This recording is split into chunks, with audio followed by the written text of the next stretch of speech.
Assalamu alaikum, Bismillahirrahmanirrahim. I am Saad Nabil and today we are going to discuss about the adverb. And there are many types of adverbs, but we will discuss only today adverb of frequency. Adverb जैसे किसी verb के action को, verb एक action है और उसको define करने के लिए एडवर्ब कहा जाता है कि जो मॉडिफाई करता हो वर्ब को। एडवर्ब्स का क्या फंक्शन होता है कि एडवर्ब किसी एडजेक्टिव को, एडवर्ब को मॉडिफाई करता है। जैसे an adverb modifies a verb, adjective और एन अदर वर्ब। एडवर्ब क्या करता है? एडवर्ब आंसर करता है उन सवालात को, जैसे कि when, where, how and to what extent, या how much, how long. Now but today adverbs of frequency ये हमें बताता है tell us how often something is done, कि एडवर्ब ऑफ फ्रीक्वेंसी हमें बताता है जैसे कि क्या चीज़ कितनी दफ़ा होती है, रूटीन में हम कितनी दफ़ा कोई काम करते हैं, या हमारी रिपीटेड एक्टिविटीज़ क्या होती हैं। एडवर्ब ऑफ फ्रीक्वेंसी जिस तरह एडवर्ब्स में और हैं, एडवर्ब ऑफ मैनर्स है, एडवर्ब ऑफ टाइम है, एडवर्ब ऑफ डिग्री है, ये एडवर्ब ऑफ फ्रीक्वेंसी है। एडवर्ब्स ऑफ फ्रीक्वेंसी में जो टाइप है definite, adverbs of definite frequency, उसको आगे हमने और पार्ट्स में कर दिया है समझने के लिए। डेफिनेट फ्रीक्वेंसी क्या होती है, इसको पहले आपको मैं बताता हूँ इसकी पोजीशन क्या होती है। एक सेंटेंस जो कंप्लीट सेंटेंस होता है उसमें ये शुरू में आता है या एंड में आ जाता है सेंटेंस के, और ये होते क्या हैं। वैसे डेफिनेट में एग्जाम्पल में hourly, daily, weekly, monthly and yearly. इसी तरह से once a month, every other month, twice a week, 3 times a week. आप इसमें ये चीज़ नोट करें कि वंस अ मंथ, मंथ में 1 दफ़ा, ट्वाइस अ वीक, वीक में 2 दफ़ा, 3 टाइम्स अ वीक, 3 दफ़ा वीक में। यानी कि ये स्पेसिफिक हमें बता रहा है कि हाउ ऑफन, कितनी बार, कितनी दफ़ा, 1 दफ़ा, 2 दफ़ा, 3 दफ़ा। हमें एग्जैक्ट पता चल रहा है कि किस तरह से हो रहा है। जैसे कि इसी तरह से ये जब सेंटेंस में आएंगे मंथली, वीकली, डेली, आवरली, तो ये हमें यही डिफ़ाइन कर रहे होंगे कि कितनी बार, हमें स्पेसिफिक कर रहे हैं। ओके, एग्जांपल में हम देखते हैं Zeeshan travels to Lahore every month. Zeeshan travel करता है लाहौर एवरी मंथ, हर महीने। अब ये एवरी मंथ की पोजीशन अगर आप देखें, मैंने जैसे बोला अकर एट दी बिगनिंग और दी एंड ऑफ अ सेंटेंस, ये सेंटेंस के एंड में आ गया, या आप इसको बेशक स्टार्टिंग पॉइंट पर ले जाएं, बिगनिंग में। यानी कि मैं ऐसे ये भी कह सकता था every month Zeeshan travels to Lahore, वो भी ठीक होता। इसी तरह से आई टीच ऑनलाइन डेली, मैं ऑनलाइन टीच करता हूँ, कब, डेली। ये डेली पहले भी आ सकता था, डेली आई टीच ऑनलाइन। ये जब हमें किसी एक्शन को उसका टाइम बता देता है तो डेफिनेट हो जाता है कि कितनी बार, 1 दफ़ा, महीने में 2 दफ़ा।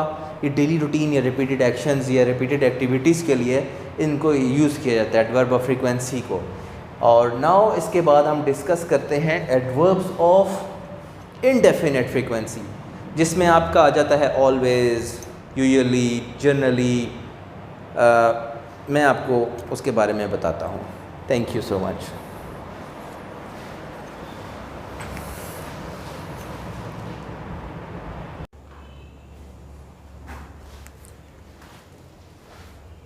तो स्टूडेंट्स हम adverbs of indefinite, adverbs of frequency में अब बात करेंगे इनडेफिनेट एडवर्ब्स ऑफ फ्रीक्वेंसी की। As I told you earlier कि ये किसके लिए इस्तेमाल होता है, ये आपकी रिपीटेड एक्टिविटीज़ या रूटीन को बताने के लिए बेसिकली इसका यूज़ किया जाता है कि हम कितनी बार कितनी दफ़ा क्या काम करते हैं। हम उसको जैसे हम कहते हैं कि ही नेवर टेल्स अ लाई, वो झूठ नहीं बोलता, यानी कि जो नेवर है वो उसकी फ्रीक्वेंसी को बता रहा है, टेल की कितनी बार, मतलब झूठ नहीं बोलता उसको। ओके, आगे चल के बात करते हैं पोजीशन क्या होगी जब इनडेफिनिट एडवर्ब्स हो जाएंगे। और इनडेफिनिट वर्ब्स की जो लिस्ट है वो ये लिखी हुई है, 100% always, 90% usually, 80% normally, 70% often and frequently, 50% sometimes, कभी कभार, occasionally, seldom, rarely, never। जिस तरह आपको पता है कि always का मतलब हमेशा, usually का मतलब है आम तौर से, normally का मतलब है कि आम लेकिन थोड़ा सा usually से थोड़ा सा कम हो जाता है वो, often होता है अक्सर, sometimes, कभी कभी। लेकिन इन सब में आपने एक चीज़ जो रिमेंबर करनी है कि सेंटेंस जब भी स्टार्ट होगा तो ये इनकी पोजीशन कहाँ आएगी, इसको ध्यान से समझना है।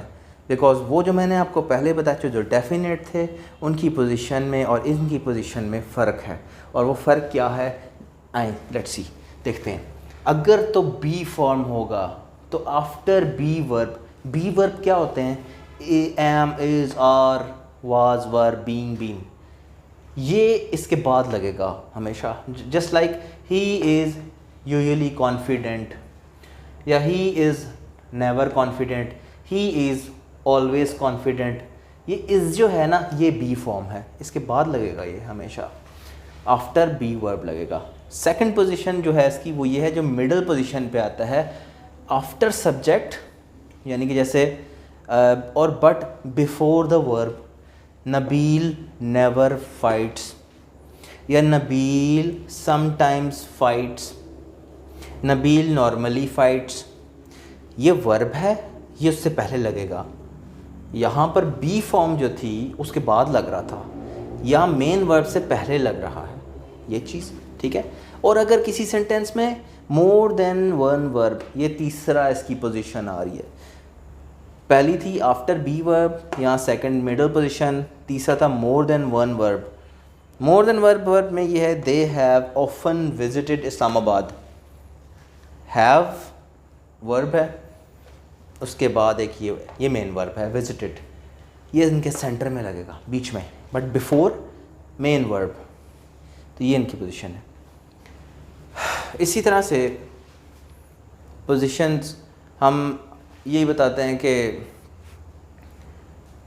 ही इज़ ऑलवेज राइट, या ही नेवर कम्स लेट, या जिस तरह, बट रिमेंबर एक चीज़, जिस तरह मैंने आपको बताया कि ये बिगनिंग में ये नहीं लगेंगे सेंटेंस में, लेकिन एक्सेप्शन ये है, समटाइम्स, यूजुअली इनको आप लगा सकते हैं। जैसे समटाइम्स ही कॉल मी, तो समटाइम्स ही कॉल्स मी, कभी कभार वो मुझे कॉल करता है, यानी कि करता रहता है, ठीक है। Usually he speaks wrong English, आम तौर से वो गलत इंग्लिश बोलता है, बट इसको हम यूँ भी बोल सकते हैं ही यूजुअली स्पीक्स रॉन्ग इंग्लिश। तो इनकी पोजीशन के ऊपर वर्किंग करनी है, इनके सेंटेंसेस के ऊपर। ये आइल्स के पॉइंट ऑफ व्यू से बहुत इंपॉर्टेंट है, ताकि जब भी आप राइटिंग टास्क करेंगे या आप रीडिंग टास्क आएगा आपके सामने, तो आपको फ़ौरन आइडिया हो जाएगा कि ये फ्रीक्वेंसी कौन सी चल रही है। जैसे adverb of manner, adverb of degree, adverb of time, इस तरह से ये एडवर्ब ऑफ फ्रीक्वेंसी है, जिसको करने से आपकी राइटिंग बहुत अच्छी हो जाएगी। थैंक यू सो मच, आज के लिए इतना ही, दुआ में याद रखें। थैंक यू सो मच, अल्लाह हाफिज़।